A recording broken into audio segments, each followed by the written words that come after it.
I'm very confident that मैं ये case जीतूंगा because मुझे पता है मैंने कुछ गलत नहीं किया। आज तक जिंदगी में I have not been part of any pornography, any production, nothing to do with porn at all.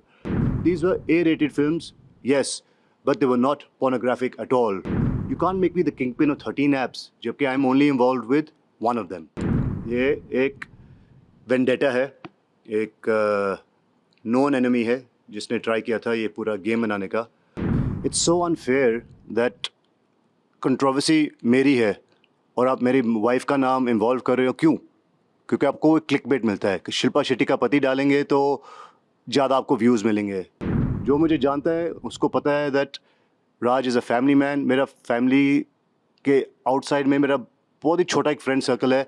3 सालों से आप बहुत खामोश हैं, आपके ऊपर तरह तरह की बातें हो रही हैं, आप कभी बात नहीं किया, इसका क्या कोई खास स्पेसिफिक रीज़न था? सर देखिए, पिछले 3 साल से इतनी स्पेकुलेशन हो रही है और मीडिया इतनी स्पेकुलेशन कर रही है कि मुझे लगा इस स्पेकुलेशन में मेरी पार्टिसिपेशन की ज़रूरत नहीं है।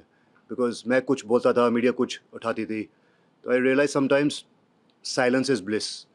लेकिन जब बात फैमिली पे आती है और फैमिली मेम्बर्स को इन्वॉल्व किया जाता है, देन आई फील समवेयर एक टाइम आता है कि I should come out and speak and people should realise truth क्या है।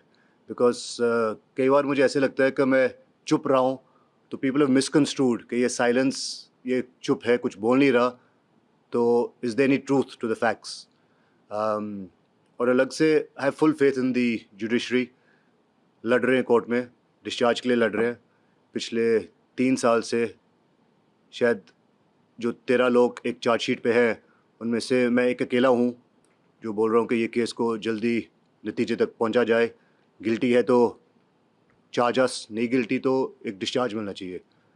सो अगर 1% भी ट्रूथ होता मीडिया की स्पेकुलेशन में या किसी चीज़ को लेके, मैं डिस्चार्ज के लिए नहीं लड़ता। आपको पता ही है इंडिया में आप केसेस लोअर कोर्ट से चलाते हो, फिर सेशंस, फिर हाई कोर्ट, फिर सुप्रीम कोर्ट। खींचने में तो मैं 25-50 साल खींच लूँगा, लेकिन आई वांट जस्टिस, और ये 3 साल से मैं इस जस्टिस के लिए लड़ रहा हूँ। मुंबई पुलिस ने आपके ऊपर एफआईआर की, आपको अरेस्ट भी किया था, बाद में उसमें जमानत मिल गई। कितने दिन आप प्रिजन में रहे थे? मुझे 63 डेज़ रखा गया अंदर। और ये एक डिटेंशन सेंटर होता है। पहली बात तो सबको लगता है कि Arthur Road jail is the full and final jail. ये डिटेंशन सेंटर है जहाँ पे जब उनकी इंक्वायरी चल रही होती है, they need to make sure कि कुछ फैक्ट्स और विटनेसेस के साथ टैम्पर ना किया जाए, तो दे कीप यू देयर। एक बार चार्जशीट सबमिट हो जाता है तो फिर then you can apply for your bail. तो आई थिंक इतना ही मेरे लिए कहना काफ़ी है कि जो बेल मुझे मिली, अगर आप बेल का ऑर्डर पढ़ते हो जिसमें किसी का एलिगेशन नहीं है मेरे ऊपर, तो वो समझ आ जाता है दैट आधी जीत तो उसी में थी। 63 डेज रखने के बाद बेल मिलना would have been impossible if there were any truth to the matter. So I thank the judiciary system. Faith reiterate हो गया थोड़ा सा और बड़ा ही मुश्किल टाइम था वो 63 डेज बिना फैमिली निकालना। और जैसे मैं बोल रहा हूँ, मैं कोर्ट में लड़ रहा हूँ and I am very confident that मैं ये केस जीतूंगा बिकॉज मुझे पता है मैंने कुछ गलत नहीं किया। बट मेरे वो 63 डेज, मेरी रेपुटेशन, मेरे फैमिली पे एलिगेशंस, मेरे पे एलिगेशंस, वो कभी वापस नहीं मिलेगा ना। वो रिस्पेक्ट जो उस टाइम पे खोई हमने, that was very painful. I don't know what to say. वो 63 डेज कभी वापस मिलने नहीं वाले and we have to keep fighting. But I am just hoping कि ये सब होने के बाद अगर जस्टिस इज सर्व्ड और ट्रूथ बाहर आता है तो आई बी रियली हैप्पी। आपके ऊपर एक बहुत बड़ा गंभीर आरोप लगा, आपको पॉर्न वीडियो मेकर बोला गया, पॉर्न वीडियो किंग बोला गया। कितनी सच्चाई है, क्या इसकी हकीकत है? आज तक जिंदगी में I have not been part of any pornography, any production, nothing to do with porn at all. तो ये जब एलिगेशंस बाहर आए तो it was very hurtful because कुछ फैक्ट्स तो होने चाहिए साथ में, कुछ एविडेंस तो होना चाहिए साथ में। The reason the bail happened is because there were no facts to this. There was no evidence. एक एलिगेशन के ऊपर अरेस्ट किया गया, एक एलिगेशन के ऊपर ट्रायल बाय मीडिया किया गया मेरे साथ। So it was a very painful time when I know कि मैंने कुछ गलत किया नहीं है. जहाँ तक रही बात एक ऐप चलाने की, तो मेरे बेटे के नाम पे एक लिस्टेड कंपनी थी, एक टेक्नोलॉजी कंपनी थी, और हम टेक्नोलॉजी सर्विसेज प्रोवाइड करते थे. उनमें से एक टेक्नोलॉजी सर्विस हम देते थे, मेरे ब्रदर इन लॉ की कंपनी कैनरिन थी, जिसमें उसने एक ऐप लॉन्च किया था. But even in that app जो वो यूके से चला रहा था, it was bold for sure, it was made for the older audience, और एक ग्लोबली रिकग्नाइज क्लासिफिकेशन जो बोलते हैं. अगर आप सिनेमा जाते हो तो उसमें बोलते हैं कि यूए है, ए है. These were A rated films, yes, but they were not pornographic at all. और बहुत ही ग्लोबली रिकग्नाइज लाइन है और अंडरस्टूड है कि what is porn, what is bold, what is UA, what is kids content. तो उस क्लासिफिकेशन के अंदर मेरे ब्रदर इन लॉ की app used to run various content, and there was never anything objectionable. अगर कुछ होता तो शायद मैं अपने ब्रदर इन लॉ को नहीं करने देता. तो जहाँ तक मेरा इन्वॉल्वमेंट रहा है, it is purely been as far as a technology provider. और ऐसा कोई भी नहीं है पूरे हिंदुस्तान में, not a single allegation from any girl. बार बार ट्रोलर्स बोलते हैं कि आपने लड़कियों की लाइफ खराब की, ये किया. एक लड़की सामने आ जाए जो बोले मैं राज कुंद्रा को मिली हूँ, या उनकी किसी मूवी में काम किया, या राज कुंद्रा ने कभी किसी मूवी प्रोड्यूस किया है, कभी मुझे सेट पे देखा, कभी कोई प्रोड्यूसर बोल दे कि हाँ हमने राज के इंस्ट्रक्शन पे कुछ बनाया है. There are 13 people on the charge sheet. उस चार्ज शीट की खिचड़ी बनाई गई है, और मीडिया क्या कर रही है कि Raj is kingpin of all 13 apps. I am involved the participation of software technology only with कैनरिन, जो मेरे ब्रदर इन लॉ का ऐप था, और उस ऐप में कुछ गलत नहीं चला रहा था. बैलेंस ऐप्स क्या कर रहे थे, मुझे उसमें कुछ लेना देना नहीं है. जो पहले जिनको अरेस्ट किया था उनका केस क्या है, मुझे कुछ लेना देना नहीं है. You can't make me the kingpin of 13 apps, जबकि I am only involve with one of them. कोई तो होगा इसके पीछे. डेफिनेटली था. अभी तक तो from IPL team owner, family man to suddenly porn king of India बना दिया मुझे. जब आप बिजनेस करते हो इस देश में, एंड नेचुरली दोस्त भी बनते हैं, दुश्मन भी बनते हैं. I had an issue with someone, एक बिजनेस राइवल था, और मुझे नहीं लगा कि शायद किसने इतनी हिम्मत की होगी to get me involve in such things. लेकिन जब मैं PC में था, तो अंदर आके रात को middle of the night people would come and से उसके साथ पंगा क्यों लिया. तो फिर मैं समझ गया कि ये जो मैसेज आ रहा है लाउड एंड क्लियर, ये एक वेंडेटा है, एक नॉन एनिमी है जिसने ट्राई किया था ये पूरा गेम बनाने का. और धीरे धीरे धीरे चीज़ें खुली और मुझे काफ़ी सारी इन्फॉर्मेशन मिली. उसके बाद मैंने CBI को लिखा, नाम दिए जो जो मुझे लगा सिस्टम में, आउट ऑफ सिस्टम में मेरे अगेंस्ट गए हैं. एंड आई होप इंक्वायरी खुलती है और उनको साफ साफ नज़र आ जाएगा that this was nothing but vendetta, मेरा नाम ख़राब करने के लिए. हमसे कभी वो नाम शेयर करना चाहेंगे आप? सर मैं क्या करूँगा नाम शेयर करके. I think late justice be served, Karma will be served. I was angry but I can't do anything about it. Karma will be served. आपकी प्रॉपर्टी शिल्पा जी की और आपकी शायद वो कंबाइंड प्रॉपर्टी, वो भी ईडी ने सीज की थी, कुछ 98 करोड़ की प्रॉपर्टी. क्या स्टेटस है उसका अभी? सो पहली बात तो वो आप केस समझोगे तो यू विल ऑल्सो अंडरस्टैंड, और जो अटैचमेंट ऑर्डर भी लिखा आता है, you will see on the attachment order clearly उसमें लिखा है that we have no evidence of any funds going to Raj. ये केस क्या है, एक अमित भारद्वाज करके एक क्रिप्टो किंग था, दुबई में रहता था. जब मैं उसे मिला था 2017 में शायद, उसके ऊपर कोई FIR नहीं था. एक रिस्पेक्टेड बिजनेसमैन था, आर्टिकल्स बड़े बड़े थे उसके ऊपर, बहुत सारा गूगल किया मैंने. तो मुझे वो बंदा इंटरेस्टिंग लगा. So when I met this person, उसको बिटकॉइन में काफ़ी सारा काम करना था, माइनिंग में. और मैं एक इज़राइल में एक दोस्त को जानता था जो इस टेक्नोलॉजी में काफ़ी सारा एक्सपर्ट है.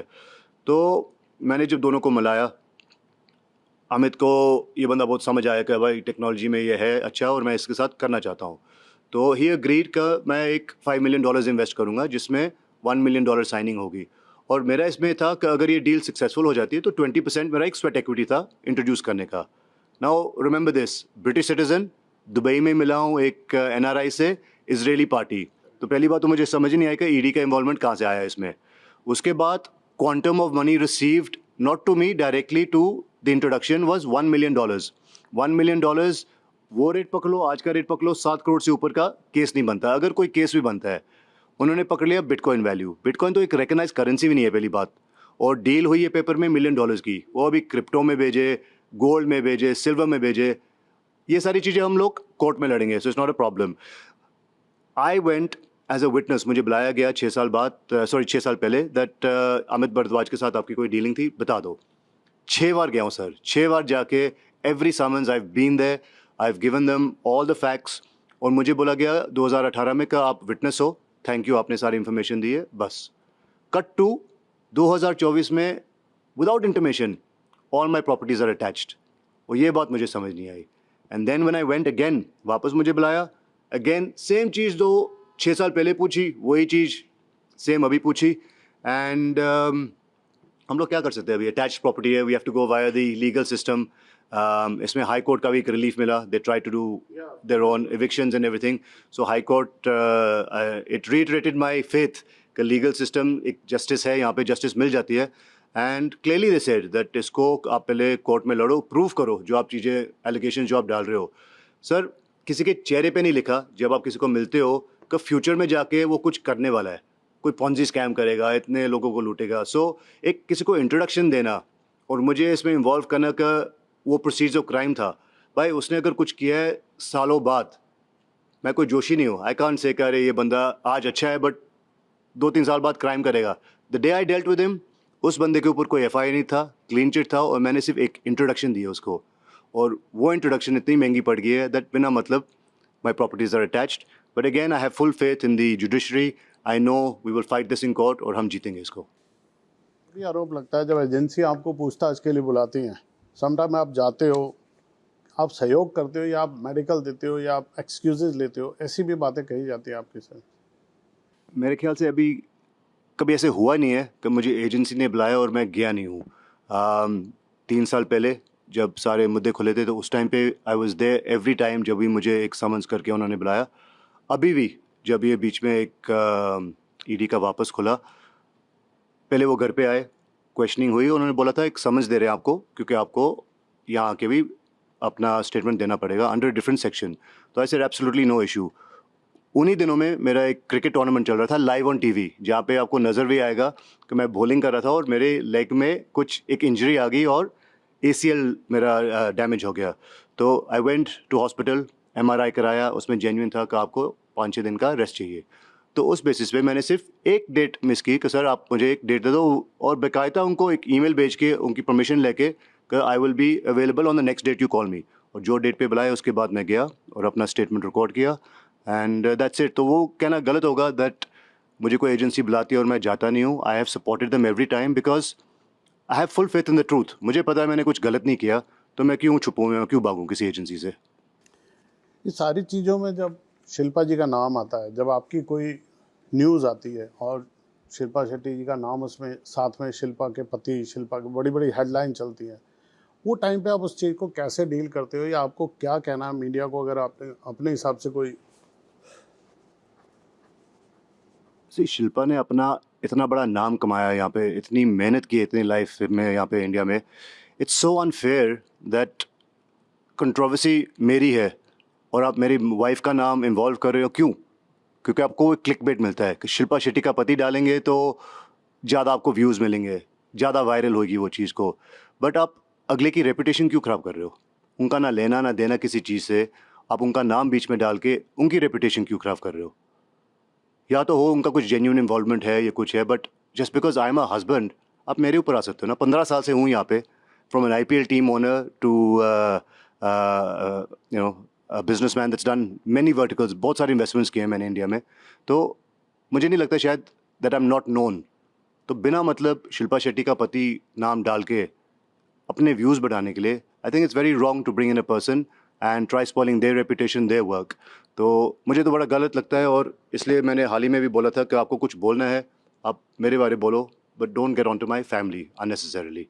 अगले की मेहनत, अगले का हार्ड वर्क, अगले के जो रिकग्निशन उन्होंने कमाया, जितना काम उन्होंने towards India, the government services, Swachh Bharat, fitness India, so much she's done.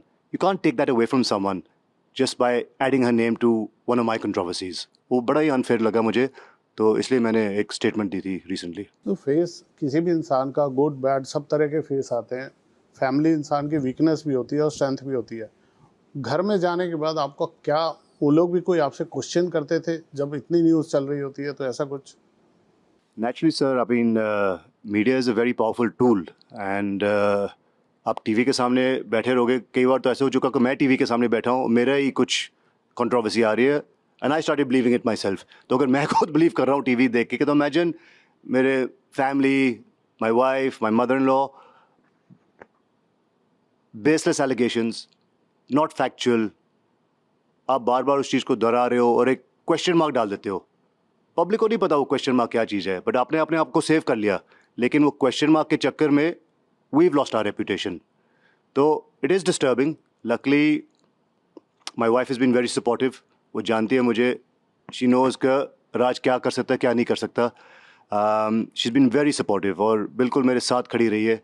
And family is also been very supportive because they know, जो मुझे जानता है उसको पता है that Raj is a family man. मेरा फैमिली के आउटसाइड में मेरा बहुत ही छोटा एक फ्रेंड सर्कल है। I am not a socialite, you won't find me at this parties. बड़ी सिंपल लाइफ हम लोग जीते हैं and I just find it very insulting and humiliating that जो बंदा 2-3 साल से कुछ बोला नहीं, मीडिया ने उतना उसको हाइप कर दिया कि ट्रोलर्स भी पैदा हो गए, ट्रायल बाय मीडिया भी हो गया। मुझे इतना पेन ये केसेस को लेके नहीं हुआ और ये अपना लीगल सिस्टम में जाने से नहीं हुआ, जितना ट्रायल बाय मीडिया ने मुझे अफेक्ट किया। मुझे मीडिया अपना काम कर रही है, रिपोर्टिंग, जो न्यूज़ आती है they have to report it, but जो वो अननेसेसरली न्यूज़ को सेंसेशनलाइज करते हैं और ब्रेकिंग न्यूज़ बना देते हैं और फैक्ट चेक नहीं करते, उस चीज़ से थोड़ा सा मुझे दुख होता है। Otherwise I know they doing a job, उन्होंने सपोर्ट भी किया है जब जब मुझे ज़रूरत पड़ी है, but somewhere I felt a little let down because certain segments of the media, certain segments of the system, I felt I got failed. So the system didn't fail me. कई लोग उस सिस्टम के अंदर they failed me. But जहाँ तक media की बात रही है, हमारा एक लव हिट रिलेशनशिप चलता रहेगा but we can't live without each other and we need each other. बस यही है दैट फैक्ट्स आने चाहिए सामने और unnecessary hyping up something that's not true वो अवॉइड किया जा सकता है। मैं लास्ट में सिर्फ ये पूछना चाहता हूँ कि आपको क्या लगता है पर्सनली, आपके एडवोकेट्स बोलते हैं आप इन मुसीबतों से निकल पाएंगे, आप अपने आरोपों से बरी हो पाएंगे इस सिस्टम से? जी बिल्कुल, 100%। आई have full faith in the judicial system है। अगर मुझे लगता है कि मैंने कुछ किया, आई know I am not guilty of anything, अगर मुझे लगता 1% भी, तो आपको लगता कि मैं अपने डिस्चार्ज के लिए इतना हार्ड फाइट करता? 13 लोग हैं उस डिस्चार्ज, उस चार्जशीट पे, किसी एक ने नहीं फाइल किया। सब बोल रहे कि इस केस को 20-25 साल खींचो। मैं ही एक हूँ जो पिछले 3 साल से दिन रात लड़ रहा हूँ लॉयर्स के साथ। हम लोग अपना खर्चा कर रहे हैं, काम को अपना डिस्चार्ज चाहिए। We want to fight our case, present our case. लेकिन पिछले 3 साल में अनफॉर्चुनेटली जहाँ पे मेरा केस है उस कोर्ट में 3 बार जजेस बदल चुके हैं, but that is part of the system. एक तो इतने केसेस है इस देश में दैट इट टेक्स टाइम। तो I know with time sooner और later I will get it, but यही है कि ज़्यादा टाइम लग गया तो justice delayed is justice denied. तो आई होप वो जल्दी हो जाए और मुझे 20-25 साल ना वेट करना पड़े to get my clean chit. But I know I have done no wrong and the truth will be out soon. कुछ नहीं, बस प्लीज़ आप स्पेकुलेट मत करें कुछ भी। कुछ है, आई एम एक्सेसिबल, मेरी PR टीम एक्सेसिबल है। Check the facts, then go ahead and say what you have to. आप बिना मतलब एक एलिगेशन डाल के क्वेश्चन मार्क डाल दोगे और कुछ भी कैरी करोगे, I think that's wrong. If you think there's something, speak to my PR team, send a message directly to me, check the facts and carry the truth. That's all I request.